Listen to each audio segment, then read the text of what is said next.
The first sound I heard after 19 years of silence was my daughter planning to get rid of me. After almost 2 decades living in a world without noise, the first thing my newly operated ears picked up wasn't music or laughter. Today, I'm going to tell you something I never thought I'd tell. And if you, for a second, feel like this sounds familiar, I just ask that you leave a like and subscribe. It will help me to keep unburdening myself. My name is Carol Hope Miller. I'm 63 years old, and I live in Columbus, Ohio. Until a week ago, I believed my daughter, Lauren, was the only light in my world of auditory darkness. How wrong I was. On the morning of October 15th, I woke up in my bed at Columbus Regional Hospital, feeling different.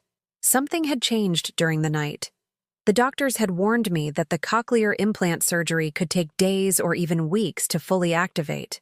But there I was, hearing the distant hum of the air conditioners, the rustle of the sheets against my skin. For the first time in 19 years, there were sounds. My heart raced with excitement. Lauren would be here soon to visit, just like every day since the operation. I could surprise her. I could say, "I love you, honey," and hear her reply for the first time since she was 16. I closed my eyes, picturing her happy face when I gave her the news. Then I heard footsteps in the hallway. I immediately recognized the particular click of her black office heels, the ones I'd bought for her last birthday with my Social Security savings. They approached my room but stopped just outside the door. Her voice was clear, crisp. She was on the phone. "Yeah, Aunt Rose. The surgery's done, but I don't give a damn if she can hear again or not. She's still old and in the way. I'm not going to carry her for another 20 years like a damn cross to bear." My blood ran cold. My hands started to tremble beneath the hospital sheets. Were those words coming from my daughter's mouth? From the little girl I raised alone after her father abandoned us? From the young woman who cried in my arms when she was rejected by Ohio State, and I sold my gold jewelry to pay for her private college tuition? "I have it all planned out," Lauren continued, her voice sounding cold, calculating. "I'm putting her in St. Vincent's home in Lexington, Kentucky. I already confirmed they have a bed, $2,500 a month, a steal to get her off my hands." Tears began to roll down my silent cheeks. My chest heaved, but I didn't dare make a sound. I couldn't believe what I was hearing. No, I'm not going to tell her she can hear. Let her keep thinking she's deaf. It's easier to manage her that way. In the meantime, I'm going to speed up the will. She has to sign the power of attorney this week, no matter what. Attorney Peterson has everything ready. My heart shattered into 1,000 pieces. The power of attorney.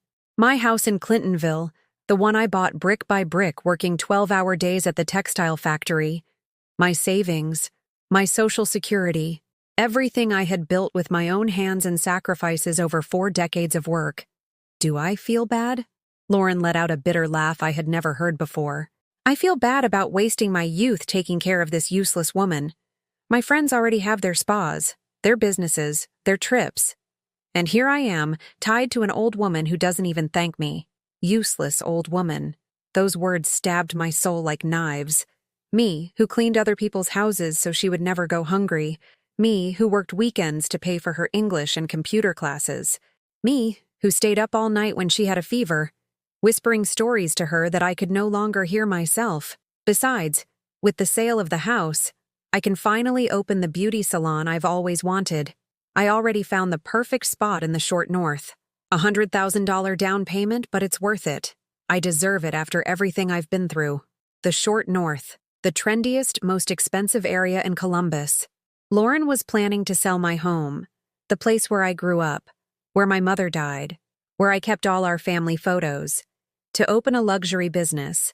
Victor says I'm really good, that I have golden hands for massages. With the clients from his dental practice, we'll make back the investment in a year. Victor, her husband, the dentist whose specialization courses I helped pay for when he and Lauren were dating. He was in on it too. No, Auntie. Don't give me that sentimental crap. This woman stole my best years. Now it's my turn to live. Her heels began to click away down the hall. She probably went down to the parking garage to talk more freely.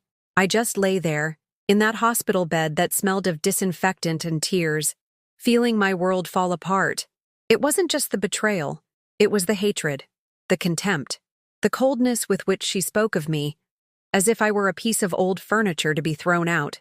For 19 years of silence, I had idealized Lauren. I pictured her as my guardian angel, the perfect daughter who sacrificed her time to care for her disabled mother. I had justified her long silences, her increasingly infrequent visits, the way she spoke to me as if I were a child.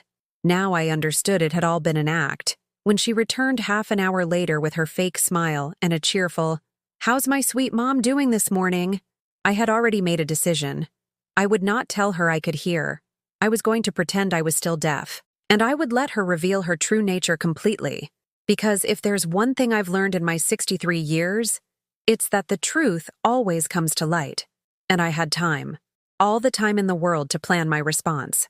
I smiled weakly and nodded when she asked if I was feeling okay. She interpreted my silence as deafness. She had no idea she had just awakened a woman who had survived poverty, abandonment, discrimination, and 2 decades of isolation. A woman who now had an advantage Lauren would never expect, the ability to hear every single one of her lies. 3 days later, Lauren arrived at the hospital with a small suitcase, and that smile I now recognized as completely false. "Mom, you're being discharged. You're going to stay with me in Cleveland until you're fully recovered. I've prepared everything with so much love." Love. The word sounded so hollow coming from her mouth it made me want to vomit, but I kept my face confused, as if I didn't fully understand what she was saying. I nodded slowly, as I had been doing for years when she thought I couldn't hear her. The trip in her white Nissan SUV took 2 hours. The entire way, Lauren talked on the phone using Bluetooth, thinking I couldn't hear a thing. Each conversation was another stab, deeper than the last. "Victor, I'm on my way with the package." Yeah, that's what I call her now. The package. Don't laugh, you asshole. It's just easier. The package? Is that how she referred to her own mother? The woman who carried her for 9 months, who worked double shifts so she'd never want for anything, who even sold her wedding ring to pay for the Sweet 16 party she so desperately wanted.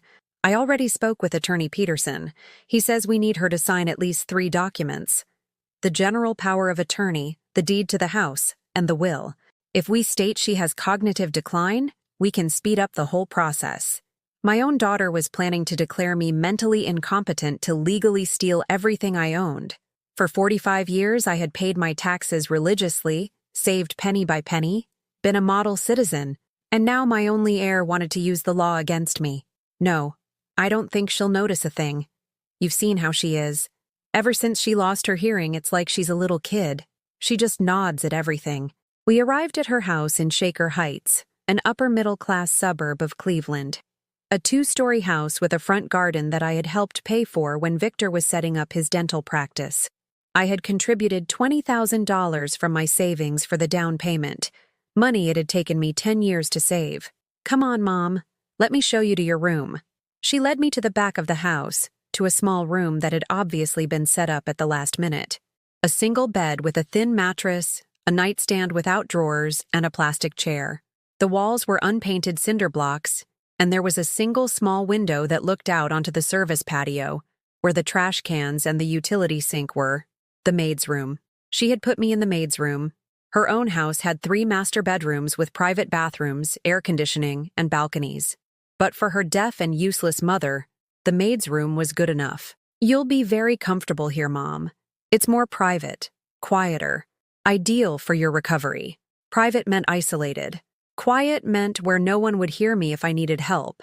Ideal meant where she could do whatever she wanted with me without witnesses. That first night at Lauren's house, lying on that hard mattress that hurt my back, I heard the cruelest conversation of all through the thin walls. Lauren and Victor were having dinner in the dining room. I could smell the aroma of chili they'd ordered from Smokey's BBQ, my favorite dish. But they had given me a cup of instant ramen and 2 slices of stale bread. "Have you seen how she looks in that room?" Victor asked between spoonfuls. "Like a ghost. She's getting thinner every day." "Good. That way she eats less," Lauren replied with that cold laugh that chilled my soul. "Besides, she won't be here for long. As soon as she signs the papers, straight to the home. What if she gets difficult? What if she doesn't want to sign? Don't be an idiot, Victor.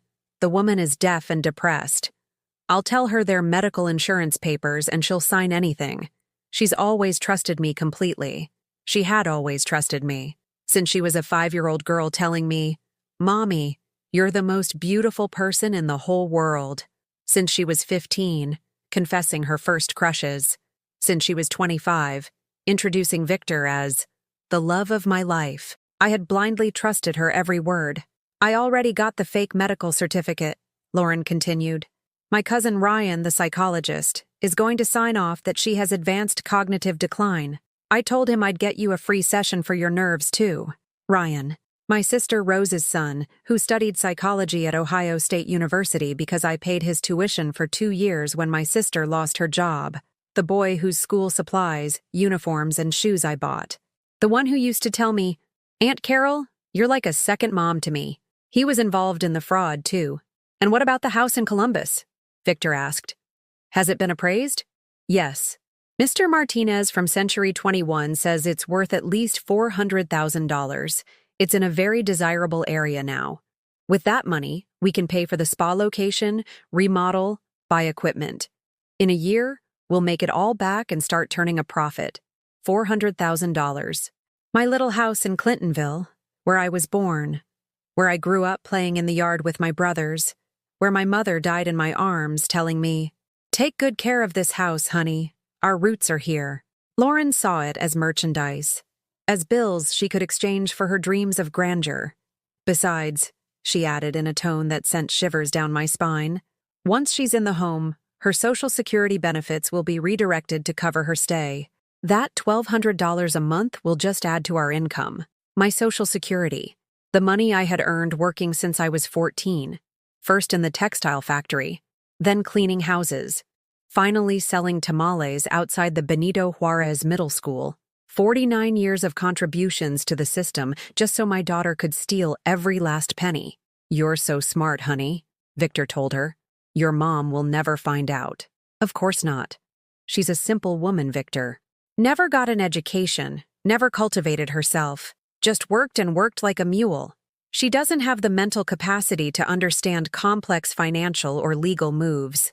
A simple woman, a mule. Me, who had taught myself to read and write at 8 because my father couldn't afford school. Me, who had kept the factory's books for 20 years without a single mistake. Me, who had negotiated bank loans, bought and sold property, and managed the family finances with the precision of an accountant.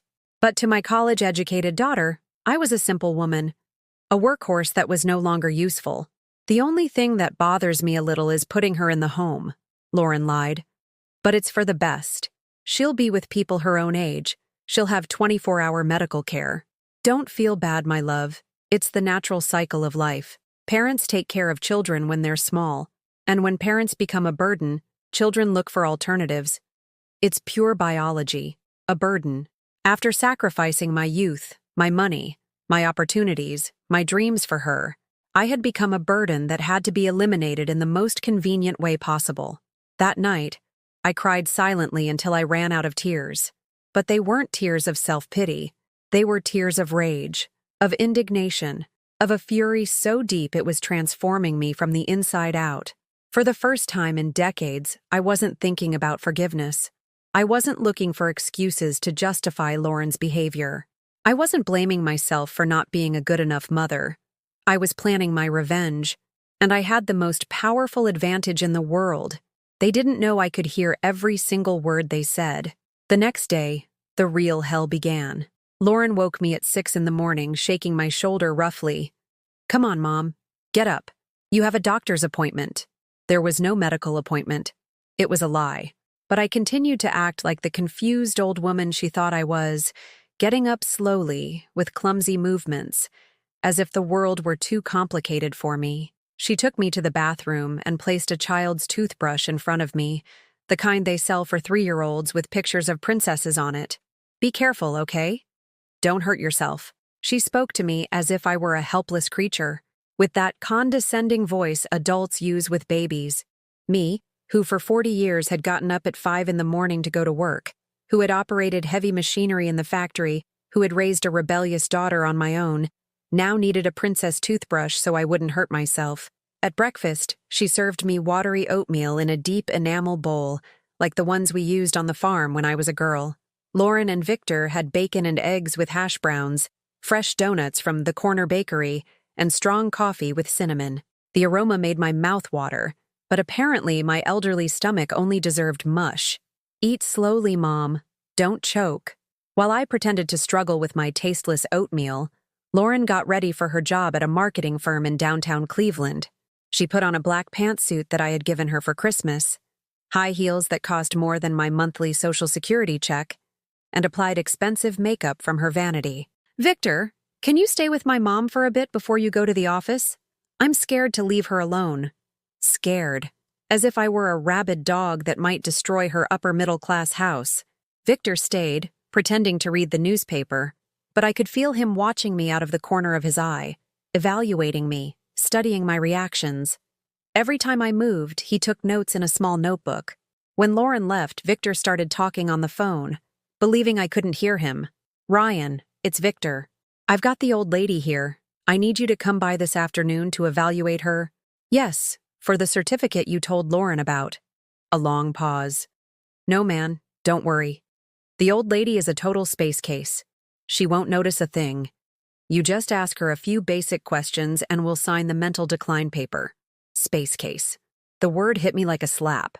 The man I had treated like a son for 10 years, for whom I had cooked chili every Sunday when he came to visit Lauren, to whom I had lent money when he was studying for his endodontics specialty, was calling me a space case behind my back. Besides, Attorney Peterson already has all the documents ready for us. There are 4 in total: irrevocable power of attorney, transfer of real and personal property, the will, and a waiver of filial support. A waiver of filial support. So, besides stealing my house and my savings, they wanted to make sure I couldn't legally claim financial support from them when they had me abandoned in the nursing home. Lauren says we'll take her on Friday at 2 in the afternoon.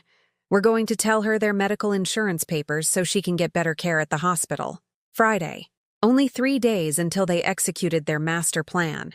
After hanging up, Victor approached where I was sitting and began talking to me as if I were a pet. How are you doing, Mrs. Miller? Are you comfortable in your new little room? I nodded slowly, maintaining that vacant expression I had perfected over years of supposed deafness. That's good. Lauren worries about you so much, you know? That's why she brought you here, to take better care of you. Liar. Cynic. Manipulator. Say, Mrs. Miller, you trust Lauren a lot, don't you? She's always taken good care of you, right?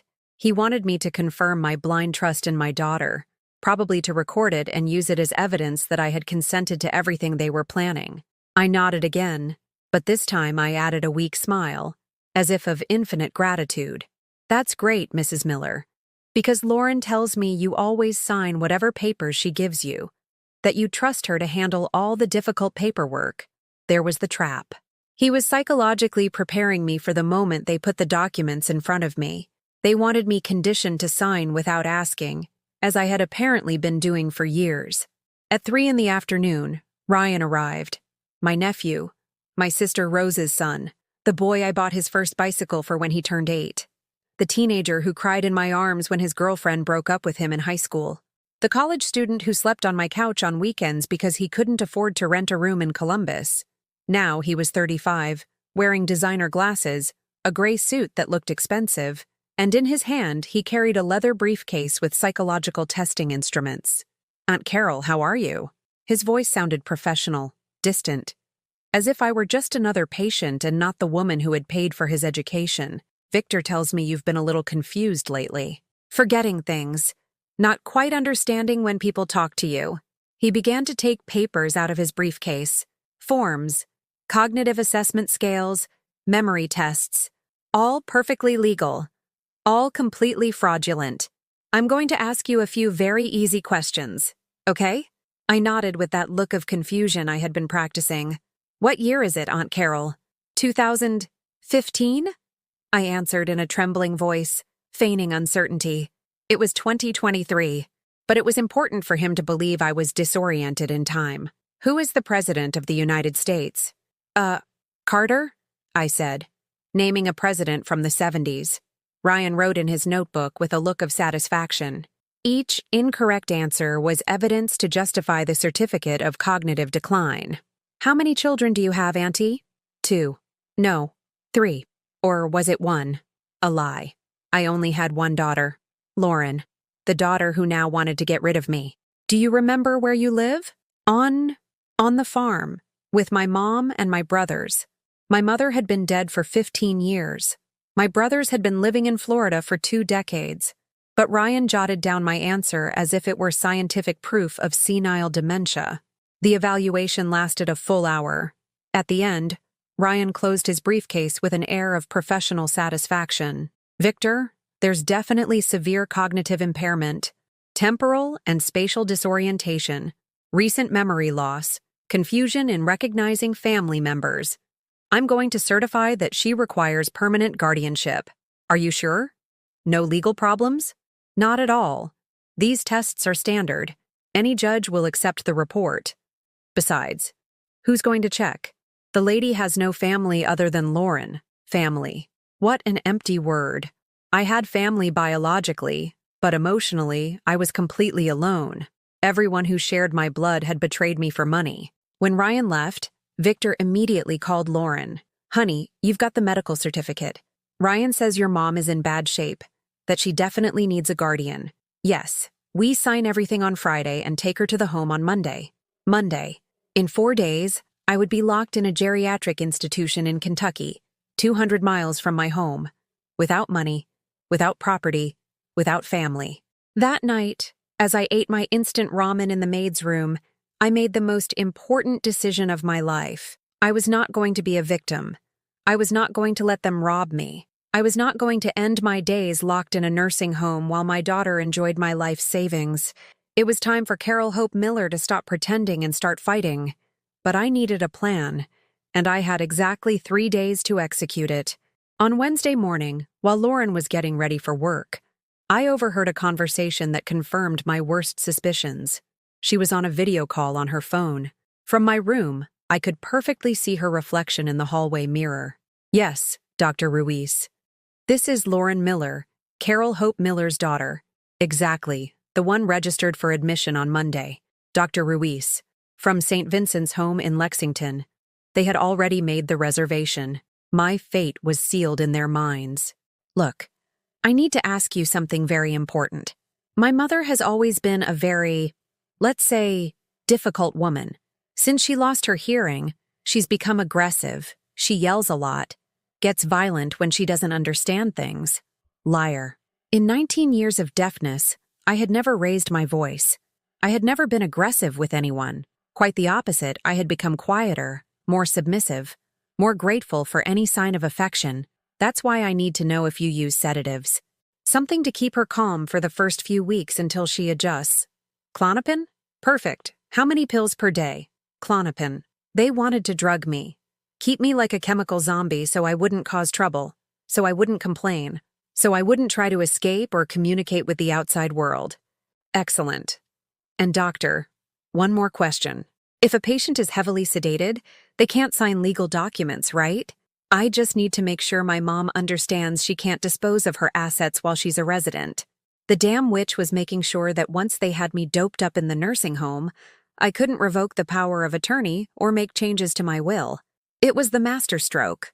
First, they'd legally rob me of everything. Then they'd keep me drugged so I couldn't get it back. Perfect, doctor. We'll see you on Monday at 10 in the morning. And please, make sure her room is in the area furthest from the administration. My mother tends to draw a lot of attention. The furthest area, where no one could hear my screams, where I could disappear from the world without anyone noticing. After hanging up, Lauren came to my room. She found me pretending to be asleep. Mom, are you awake yet? I opened my eyes slowly, as if it were hard to focus. Hey, Mom. A very nice lady is coming to visit you today. She's a social worker who wants to meet you. You're going to be on your best behavior for her, right? A social worker. Another link in the chain of their scam. At 11 in the morning, a woman in her 40s arrived wearing a beige suit and carrying a folder full of official documents. She introduced herself as Ms. Patricia Vance, from Adult Protective Services. Good morning, Mrs. Miller. I'm here to conduct an evaluation of your family situation to determine your need for specialized care. Lauren received her with a performance worthy of an Oscar. Ms. Vance, I'm so glad you came. I just don't know what to do with my mother anymore. She's getting worse every day. She has accidents. She doesn't recognize people. Sometimes she doesn't even know how to eat. All lies. I had perfect control of my bodily functions. I recognized everyone, and I had been feeding myself for 63 years without any problem. I brought her to live with me because she couldn't take care of herself anymore. But honestly, Ms. Vance, I work full-time. My husband does too, and we don't have the resources to hire a private nurse. No resources. The woman who was planning to open a $100,000 spa had no resources to care for her mother. That's why we thought the best thing would be a specialized institution where she can have 24-hour medical attention. Ms. Vance started asking me questions, but Lauren answered for me before I could even open my mouth. Can Mrs. Miller communicate verbally? Very little, Ms. Vance. She barely speaks. And when she does, she says things that don't make sense. Does she maintain social relationships? Not at all. Since she lost her hearing, she's become completely isolated. She has no friends, doesn't like to go out, isn't interested in anything. Every word was a stab. Lauren was painting a picture of a woman with no social life, no interests, no emotional connections. A woman whose disappearance would matter to no one. And financially? Does she have her own resources? Very little, Ms. Vance. Her Social Security barely covers her medication. That's why we need the state to help us with the costs of the nursing home. A blatant lie. My Social Security was $1,200 a month, more than enough for my personal expenses. I also had over $100,000 in savings. But Lauren wanted the government to pay for my internment while she kept my money. Does she own any real estate? Here. Lauren hesitated for the first time. Yes. She has a very humble little house in Columbus, but it's in very bad condition. It's practically worthless. The social worker jotted everything down in her folder. Then she addressed me directly. Mrs. Miller, do you understand what we're talking about? Before I could answer, Lauren intervened. Ms. Vance, it's useless. My mom doesn't understand anything you say to her. Look, I'll show you. She got close to me and started shouting as if I were both deaf and mentally challenged. Mom, the lady is talking to you. Answer her. I feigned total confusion. I moved my head from side to side as if I didn't know where the noise was coming from. See, Ms. Vance? She's completely disconnected from reality. The social worker completed her evaluation, and before leaving, she said something that chilled me to the bone. Don't you worry, Mrs. Miller. On Monday, you'll be in a place where they'll take very good care of you. You won't have to worry about a thing ever again.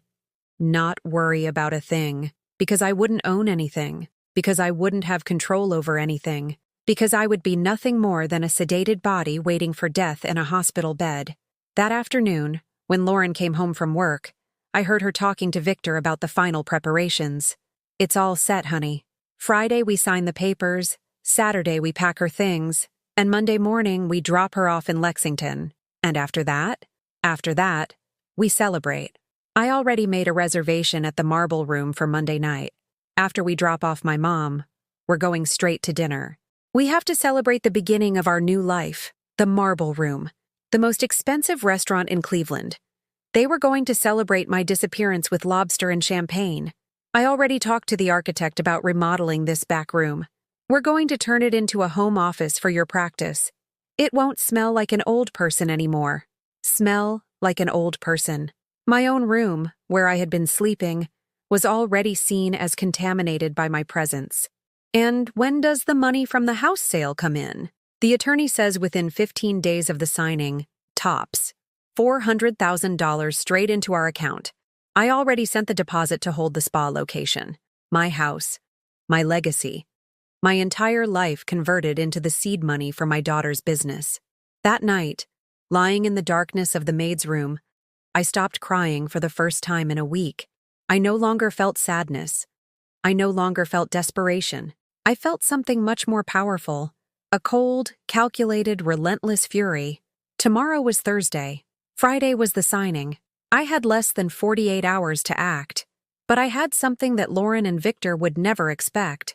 A completely lucid mind, 19 years of experience surviving in silence, and the advantage of knowing every single step of their plan. It was time to teach them that they had completely underestimated Carol Hope Miller, that the woman they thought was defeated was just beginning to fight. Thursday dawned differently for me. For the first time in a week, I didn't wake up with that crushing sense of despair. I woke up with mental clarity, with purpose, with a plan that had been forming in my mind all night. Lauren left for work at 8 in the morning, as usual. Victor had appointments at his dental clinic until 2 in the afternoon. That gave me 6 full hours to act without being detected. First, I found the house's landline. It was in the kitchen, an old device with a long cord that would let me talk from the maid's room without being seen from the windows. I dialed directory assistance. "Good morning. I need the number for Martha Salinas, an attorney specializing in elder law in Cleveland." Martha Salinas was a lawyer I had seen on a TV program 2 years ago, back when I could still read the closed captions. She had defended an 80-year-old woman whose children had stolen her house. The case had been all over the news. "Salinas Law Firm, good morning." "Good morning. This is Carol Hope Miller. I urgently need an appointment with Ms. Salinas. It's a case of family fraud, and I have evidence that my assets are going to be stolen tomorrow. Can you give me more details, ma'am? My daughter is planning to have me sign fraudulent documents tomorrow, Friday, to take possession of my house and savings. They are also going to commit me to a nursing home against my will. I have recordings. I lied about the recordings, but I needed them to take me seriously. Ms. Salinas can see you this afternoon at 5. Can you come to the office?" "Yes, I'll be there." Next, I called my bank, Chase, where I'd had my account for 20 years. "Good morning. This is Carol Hope Miller, account number 4027892-5. Yes, I need to immediately block any transaction on my account that is not personally authorized by me with a photo ID at a physical branch. Any specific reason, Mrs. Miller? I suspect someone is trying to access my funds without authorization. I also need you to inform me if anyone has been accessing my financial information in recent months." "Let me check. Ma'am, there have indeed been recent inquiries on your account since October 2nd. Did you authorize a family member to review your transactions?" "No, no one is authorized to review my accounts. In that case, we will block the account immediately and open an investigation. I also recommend you change all your access codes." "Perfect. And if someone brings in documents apparently signed by me, will you accept them?" "No, ma'am. With the fraud alert we've just activated, any document must be verified with you physically present, plus 2 witnesses and a video recording of the process." "Excellent. Lauren could show up with all the powers of attorney in the world, but without me there voluntarily, she wouldn't be able to touch a single penny." Then I called a private investigator I had found in the Yellow Pages. "Good afternoon, Sebastian Herrera. Private Investigations. Mr. Herrera, I need to hire your services urgently. It's a case of family fraud. I need you to record conversations and obtain legal evidence." "What kind of fraud are we talking about?" "My daughter and son-in-law are planning to strip me of my assets using fraudulent documents and fake medical certificates. The operation is set for tomorrow, Friday. Do you have evidence for these accusations?" "I have names, dates, places.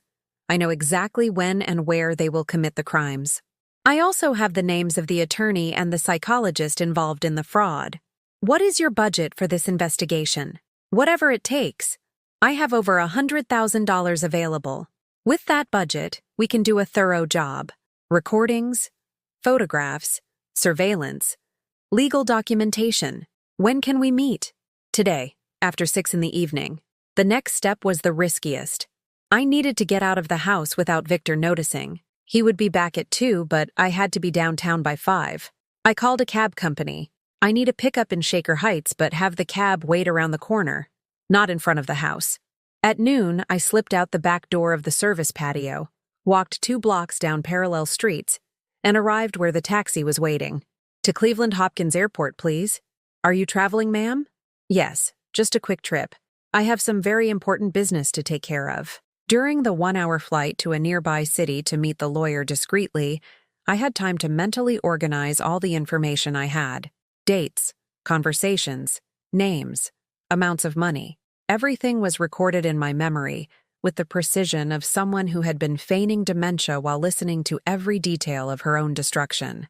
Attorney Martha Salinas' office was in a modern glass and steel building downtown. When I arrived, a secretary showed me in immediately. Martha Salinas was a woman in her 50s, with short hair, a sharp business suit, and a look that immediately inspired my trust. "Mrs. Miller, tell me exactly what's happening." For the next hour, I told her everything. Every conversation I had overheard, every detail of Lauren's plan, every person involved in the fraud. The lawyer took notes with the speed of someone who had seen similar cases far too many times. "This is extremely serious, Mrs. Miller. We're talking about multiple felonies: fraud, forgery, conspiracy, elder abuse, unlawful imprisonment. Can it be stopped? Not only can it be stopped, it will be punished. But we need to act quickly and with great precision." She explained the plan. Tomorrow, Friday, when they took me to the attorney's office, she would be there with 2 plainclothes police officers. The moment they tried to make me sign the documents, they would be caught red-handed. We'll also need evidence of the conspiracy. Can you record their conversations tonight? How? With this. She showed me a tiny device, like a button, that could be attached to clothing and would record everything spoken within a 30-foot radius. Tomorrow morning, put this on before they take you to the attorney. Everything they say will be recorded as legal evidence. What if they suspect something? They won't suspect a thing. They believe you're mentally incapacitated. They'll speak with complete confidence. Afterward, I met with the private investigator, Sebastian Herrera. His office was in a discreet building that didn't draw attention. "Mrs. Miller, the investigation is active. My agents will be monitoring the attorney's office starting early tomorrow. We will also investigate the psychologist Ryan and attorney Peterson. What exactly will you investigate? If they have participated in other similar frauds. If they have a record. If there are other elderly people who have been victims of the same ring." "A ring? Ma'am, what's happening to you is not an isolated case. It's a modus operandi. It's likely your daughter and son-in-law have already scammed other seniors." That possibility hadn't occurred to me. That Lauren wasn't just a greedy daughter, but a professional con artist who had made this her way of life. Go back to her house and act normal. "Tomorrow, when this is all over, you will be free, and they will be in jail." I took a late flight back and arrived at the house at 11, just as Lauren and Victor were finishing dinner. "Mom, where were you? We looked all over the house for you." I feigned total confusion. I touched my head as if I were disoriented. "Me? I was in the bathroom? Mom, we were looking for you for 3 hours. You weren't in any bathroom." "Oh, I must have fallen asleep in the garden." Lauren and Victor looked at each other with that "see how bad she is" expression. "Mom, tomorrow we're going to sign some very important papers for your medical insurance so you can have better medical care. Okay?" "Yes, honey. Whatever you say." That night I went to bed early, but not to sleep, to listen. Since it was the last night before the big day, Lauren and Victor reviewed the entire plan one more time, and I recorded every word with the device attached to my pajamas. Tomorrow, when we arrived at that attorney's office, they were going to discover that Carol Hope Miller was not the helpless old woman they thought she was. She was a woman who had regained not only her hearing, but also her voice. And she was ready to shout. Friday dawned with an electric tension in the air. Lauren got up extra early at 6 in the morning, and I heard her on the phone with attorney Peterson confirming the 2 o'clock appointment. "Mr. Peterson, are all the documents ready?" "Perfect. And the matter of the cognitive decline is noted in the file?" "Excellent. See you at 2 sharp." She got dressed as if she were going to a wedding. A navy blue suit, new shoes, perfect makeup. She even put on the pearl necklace I had given her for her college graduation. "Victor, are you ready? Today is the most important day of our lives." Victor had also dressed up. Gray suit, silk tie, shiny shoes. They looked like a successful couple about to close a big deal. And technically they were. At 11 in the morning, Lauren came to my room with a radiant smile. "Mom, are you ready to go sign the medical insurance papers?" I had attached the recording device to the inside of my bra, invisible but perfectly positioned to capture any conversation. I also had a cell phone in my purse that Ms. Salinas had given me, connected directly to her office. Yes, honey, I'm ready. You look so pretty, Mom. I put you in your blue dress, the one you like so much. The blue dress I had bought for my niece's wedding 5 years ago. The last family event I had been invited to before they decided it wasn't worth including the deaf old woman in the celebrations anymore. On the way to downtown Cleveland, Lauren and Victor reviewed the final details of their plan, thinking I couldn't hear a thing. Did you confirm with Ryan that the medical certificate is in the file at the attorney's office? Yes, honey. Everything is perfect. In an hour, your mom won't own a thing and will be rich. What if she asks questions? What if she puts up a fight? Nothing will happen, Victor. I know her perfectly. She's a simple woman who has always trusted me. I'll tell her it's paperwork for her Social Security benefits and she'll sign everything without reading. After this, when do we take her to the home? Tomorrow. I can't stand having her in the house for one more day. Besides, the faster she disappears, the fewer problems we'll have. We arrived at the law offices of Peterson and Associates at 2 o'clock sharp. It was a historic building in downtown Cleveland, with stone walls and a courtyard with a fountain. On the outside, it looked respectable, legal, trustworthy. Attorney Peterson was a man in his 60s, with a gray beard, intellectual glasses, and that fake smile professional con artists use when they're about to close a big deal. Mrs. Miller, a pleasure to meet you. Your daughter has told me so much about you.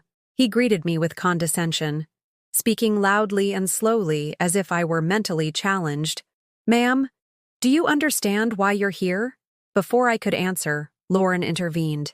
Mr. Peterson, as I explained on the phone, my mom has had comprehension issues since she lost her hearing, but she trusts me completely to handle her legal affairs. Perfect. Then we'll proceed quickly so as not to tire the lady. We sat at a mahogany table that gleamed under the light of antique lamps. The attorney spread 4 documents in front of me, official papers with seals, signatures, government letterheads, all perfectly fake, but with a completely legal appearance. Mrs. Miller, these are the documents for your new medical benefits policy. I need you to sign here, here, here, and here. I took the documents and began to read them slowly. They weren't medical papers. They were exactly what I had heard in their conversations. An irrevocable power of attorney, a transfer of assets, a new will, and a waiver of filial support. Mr. Peterson, I said, my voice clear and strong, these are not medical insurance documents. The silence in the office was absolute. Lauren's face went white. Victor's mouth hung open, speechless. The attorney took off his glasses as if he couldn't believe what he was seeing. Excuse me? Lauren stammered. I said, these documents have nothing to do with medical insurance. This paper says I'm giving you total power over my assets. This one says I'm giving you my house. This one says I'm changing my will. And this one says I waive my right to financial support from you. Mom, what are you saying? Since when can you hear? For a week, Lauren. Since the day I got out of surgery. A week? But you haven't said a word. I haven't said a word because I was listening. Listening to everything you said about me. Listening to you call me a useless old woman. Listening to you plan to put me in a nursing home. Listening to how you wanted to celebrate my disappearance at the Marble Room. Lauren began to tremble. Victor shot up from his chair as if he were about to run. Mom, I never... That's not true. Isn't it true? Isn't it true you already paid the deposit on the spa with the money from the sale of my house? Isn't it true you already made a reservation at St. Vincent's? Isn't it true you wanted to drug me with Klonopin so I wouldn't cause any problems? Attorney Peterson began to hastily gather the documents. I believe there's been a misunderstanding. Perhaps we should postpone this appointment and... There's no misunderstanding, counselor, I said, standing up with a strength I hadn't felt in years. There is fraud, and you are a party to it. At that moment, the office door opened, and 3 people Lauren and Victor never expected to see walked in. Attorney Martha Salinas, with her leather briefcase and an expression of total legal authority. Detective Garcia, from the Cleveland Police Department, with his gold badge and a no-nonsense look on his face, and Detective Rodriguez, also from the CPD, with a recorder in her hand and a smile that was terrifying. Good afternoon, Ms. Salinas said. We're here to witness an attempt to defraud a senior citizen. Lauren jumped to her feet so fast she knocked over her chair. Fraud? There's no fraud. I'm her daughter. I have a right to help her with her paperwork. Mrs. Miller, Detective Garcia said to my daughter. Did your mother authorize you to have these documents signed in her name? No, Detective. I never authorized anything. Furthermore, they brought me here under false pretenses, telling me it was for medical insurance. And are you mentally competent to handle your own affairs? Completely competent, Detective. I'm 63 years old. I've been working since I was 14. I manage my own bank accounts, and I've owned my home for 20 years. Victor tried to speak. Detective, I think there's a confusion. The lady has issues with... Issues with what? Detective Rodriguez interrupted him. Because we have here a falsified medical certificate signed by psychologist Ryan Miller, who happens to be a relative of the alleged victim, Ryan. They had gotten him too. Attorney Peterson tried to sneak toward the door, but Detective Garcia blocked his path. Counselor, we'll need you to come with us as well. We have evidence that this isn't the first time you've participated in this type of operation. I didn't know anything, Peterson yelled. Mrs. Miller's daughter brought me the documents already prepared. I was just going to notarize the signatures. Liar. Coward.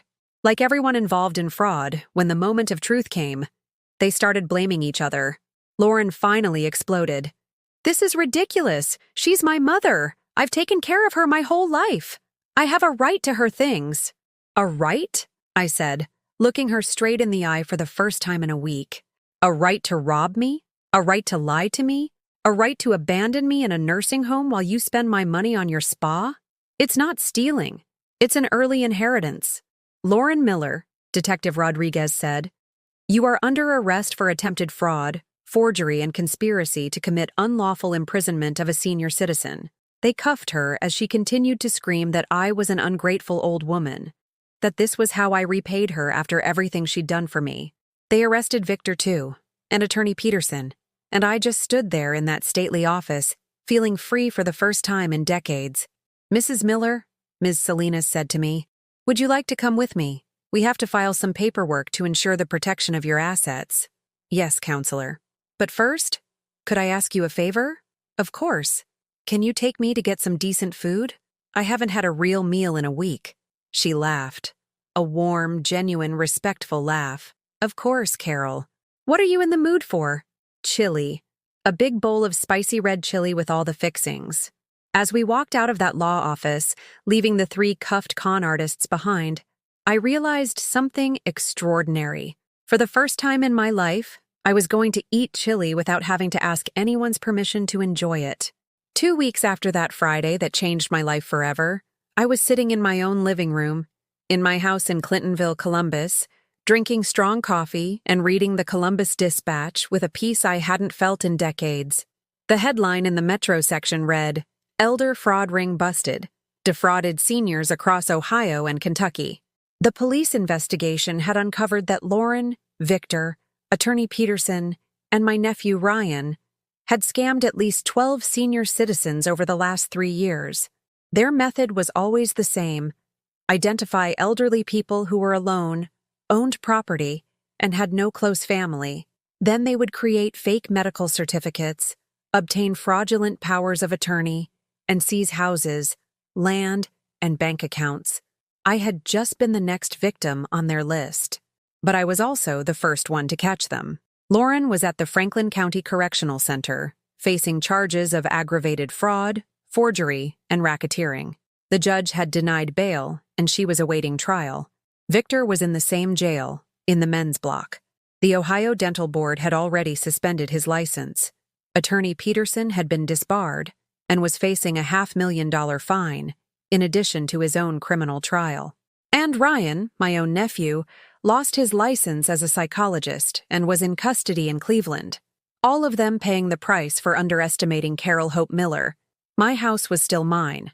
My bank account was still mine. My Social Security check still arrived punctually every month. And for the first time in years, all that money was spent only on what I decided. I had bought myself new clothes. Not from the clearance rack, not from a thrift store. New clothes in my size, in colors that I liked. I had gotten my hair cut at the most expensive salon in Columbus, where they treated me like a queen from the moment I walked in. I had also redecorated my house. Fresh paint, new furniture, cheerful curtains. The dining room where I used to eat alone in silence now had a table for 6, because I had decided I was going to start inviting people over. But the most important change wasn't material. It was internal. For the first time in my adult life, I wasn't taking care of anyone but myself. I wasn't working to support an ungrateful daughter. I wasn't sacrificing my own tastes to please others. I wasn't asking for permission to exist in my own life. I had discovered something revolutionary. You could be happy being alone. On Monday morning, my doorbell rang. It was a young woman, about 25, with her hair pulled back in a ponytail and a shy but genuine smile. Mrs. Carol Miller? Yes, that's me. My name is Ava Smith. I'm a reporter with USA Today. We're writing a story on fraud against senior citizens, and we were hoping to interview you, if you're willing. Please come in, dear. Can I get you some coffee? Ava sat in my new living room and took out a small recorder. Mrs. Miller, can you tell us how you realized your daughter was deceiving you? Look, honey. For 19 years I lived in total silence, but when I got my hearing back and heard what they really thought of me, I understood something very important. Silence isn't weakness. Sometimes, staying quiet is the best strategy for uncovering the truth. And you didn't feel sad that it was your own daughter? Of course I felt sadness, but more than sadness, I felt anger. Because I realized that for years I had been buying love with money, with sacrifices, and with silence. And that's not love. That's a business transaction. Ava took notes as I spoke. I liked the feeling of a young person listening to my experience, learning from what I had lived through. What advice would you give to other seniors who might be going through something similar? That it's never too late to defend what's yours. That family isn't defined by blood, but by respect and genuine affection. And that if someone treats you badly, even if it's your own child, you have the right to walk away. Do you miss your daughter? That question made me reflect deeply. I miss the daughter I thought I had. But that daughter never really existed. She was just an image I had built in my mind because I needed to believe that someone loved me. The real Lauren, the one who planned to rob and abandon me, I don't miss her at all. After the reporter left, I went for a walk around my neighborhood. It was something I hadn't done in years, since before I lost my hearing. Walking for pleasure, with no rush, no specific destination. Mrs. Peterson, who lived on the corner, waved at me from her garden. Carol, it's so good to see you. I heard about everything that happened. Good for you for standing up for yourself. Thank you, Eleanor. Sometimes you have to learn to be strong, even if it's late in life. And your daughter? Have you heard anything? She's paying the price for her decisions. I'm no longer responsible for rescuing her from the problems she created for herself. That night, as I peacefully ate my homemade chili, made exactly how I like it, with as much spice as I wanted, I reflected on everything that had changed. A month ago, I was a woman pretending to be deaf to discover just how far someone could hurt her. Today, I was a free, respected woman, the master of her own decisions. A month ago, I ate the scraps others decided to give me. Today, I cooked the dishes I craved, whenever I craved them. A month ago, I was sleeping in a maid's room, feeling like a burden. Today, I was sleeping in my own bed, in my own house, feeling like the queen of my own castle. On Wednesday afternoon, there was another knock on my door. This time it was a young woman, about 20, with a baby in her arms and tears in her eyes. Mrs. Miller? Yes? What can I do for you, young lady? I'm Megan. Megan Miller. I'm your granddaughter. My heart stopped. Megan, Lauren's eldest daughter. The little girl I had known when she was a toddler, but whom Lauren had kept away from me, telling me it was to protect her from my deafness. Grandma, I found out about everything that happened. My mom had told me you were very sick, that you'd lost your mind, that it was dangerous to leave you alone with me. And what do you think now? I think my mom is a liar, that you're the strongest person I know, and that I want to apologize for believing her lies for so long. Megan came into my house holding her baby, a beautiful little boy of about 8 months who looked at me with those big, curious eyes of babies who haven't yet learned to distrust the world. What's his name? Samuel. His father left us when he found out I was pregnant. I've been on my own, working whatever jobs I can find, but it's really hard, Grandma. Where are you living? In a tiny apartment I rent over in Franklinton. It's $800 a month, and I barely make enough selling food to get by. I looked at her closely. She was a younger version of Lauren, but in her eyes, there was something I never saw in my daughters. Genuine humility, real respect, authentic need, not greed in disguise. Do you know how to cook? Yes, Grandma. Very well. I've been selling chili and baked ziti on the street. Do you want to stay here? There's a room upstairs I don't use. You can help me with the house and I'll help you with the baby and the bills. Megan started to cry. Are you serious? After everything my mom did to you?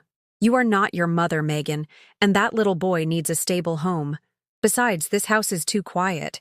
It'll do it good to have the sounds of life in it again. That night, for the first time in years.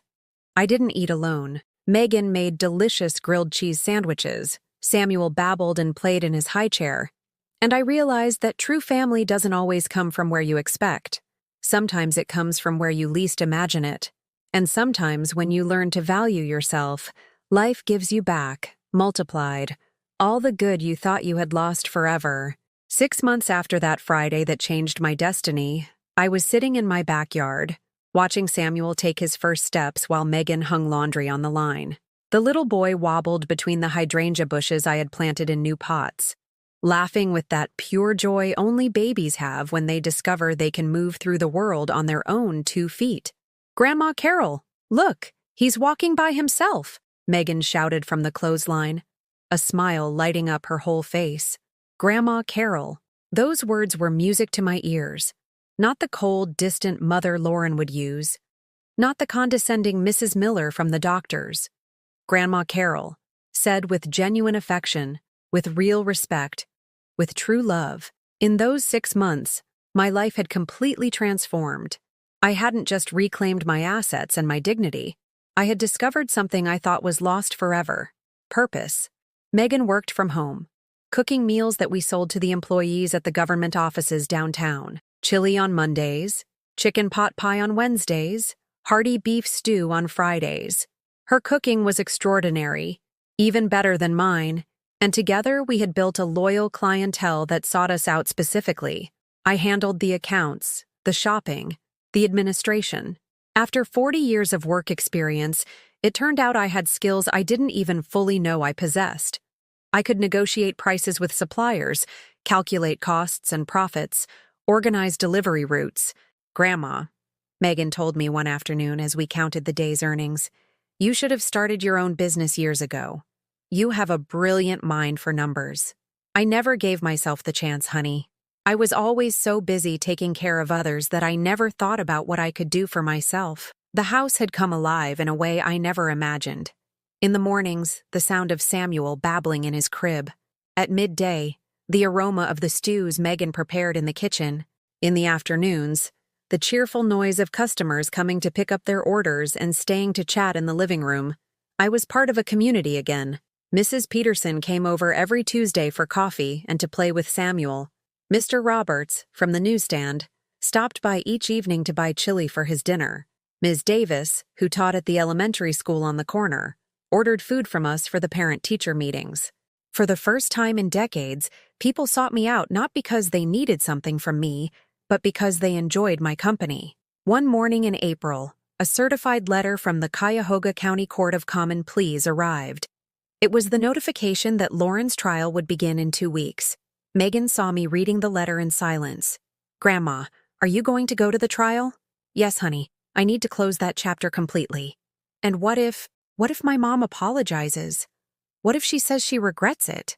The question made me think deeply. During these months of peace, I had often thought about Lauren, not with resentment, but with a serene sadness.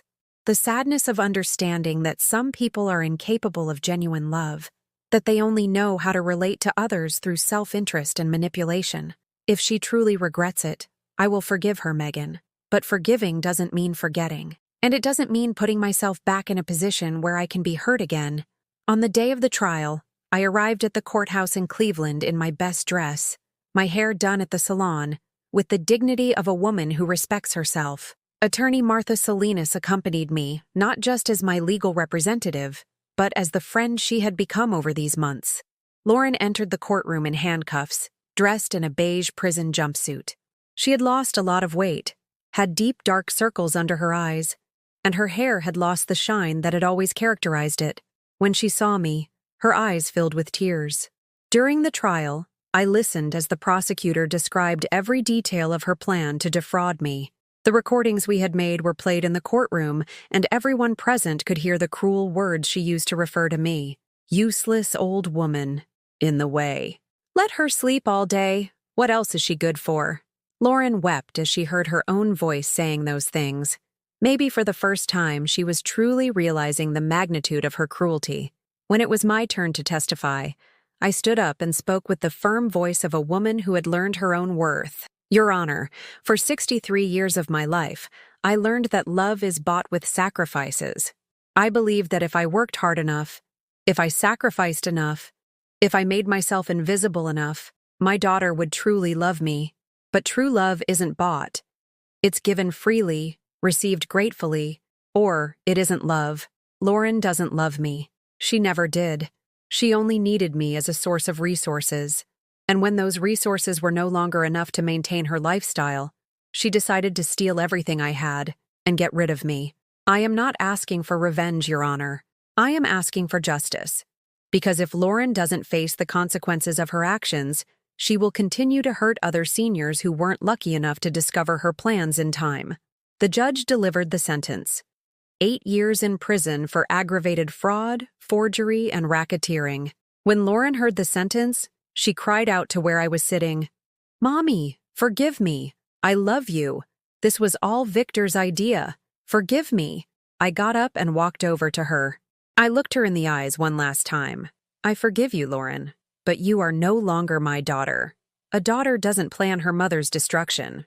A daughter doesn't celebrate abandoning the person who gave her life. When you get out of prison, you will be free to build whatever life you want. But that life will not include me." I walked out of that courthouse feeling an enormous weight lift from my shoulders. It wasn't the weight of resentment, because I had let that go months ago. It was the weight of false hope, of continuing to believe that one day Lauren would change. Now I knew she wouldn't, and that was okay. Her story was her responsibility, not mine. I returned to Columbus that same afternoon. Megan was waiting for me at the bus station with Samuel in her arms. "How did it go, Grandma?" "It went well, honey. It's all over now. And how do you feel?" "Free. Completely free." That night, after dinner, while Megan was putting Samuel to bed, I stayed alone in my garden, looking up at the stars. It was a clear, cloudless night, and I could hear the crickets chirping among the hydrangeas.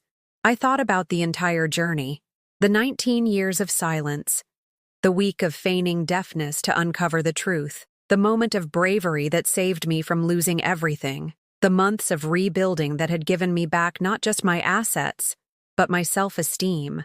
But most of all, I thought about the women who might be going through the same thing I went through. Women who, right now, might be being manipulated, belittled, and robbed by their own families. Women who believe they have no options, that it's too late to fight back, that their only choice is to endure it until they die. That's why I decided to tell my story. That's why I decided that Carol Hope Miller would never be silent again. The following month, the reporter, Ava Smith, published my interview in USA Today. The article was titled, "The Grandmother Who Faked Deafness to Save Her Life's Work." It went viral on social media. I received letters from women all over the country who had lived through similar situations. Some asked for advice. Others told me their own stories of family abuse. They all thanked me for speaking out, for showing them that it's never too late to defend yourself. I decided to do more than just answer letters. Together with attorney Salinas, we founded a nonprofit organization called Silver Voices, dedicated to helping senior citizens who are victims of family abuse. We offer free legal advice, psychological support, and a temporary shelter for people who need to get away from abusive families. My house became the organization's first shelter. The upstairs room I wasn't using now temporarily houses women who are escaping abusive children or deceitful grandchildren. Today, as I write these lines, 2 years have passed since that Friday in the attorney's office. Samuel is walking perfectly and calls me Gigi with a smile that melts my heart. Megan is studying culinary arts online, and our food business has grown so much that we've hired 2 more women to help us. Lauren is still in prison. I haven't heard from her again, and that's okay. But the most important thing is that Carol Hope Miller learned something fundamental: that true love doesn't hurt, doesn't manipulate, doesn't attach conditions, doesn't steal, that it's never too late to start a new life, and that sometimes the most painful betrayals are the ones that free us from the chains we didn't even know we were wearing. If you who are listening recognize something of your own story in mine, I want you to know this. You have the right to be respected. You have the right to make decisions about your own life, and you have the right to walk away from anyone who makes you feel less valuable, no matter the blood ties that connect you. Have you lived through, or do you know someone who has gone through, something similar to what I experienced? Tell me about it in the comments. And if this story touched your heart, please leave a like and subscribe so that this message can reach someone who might need to hear it today.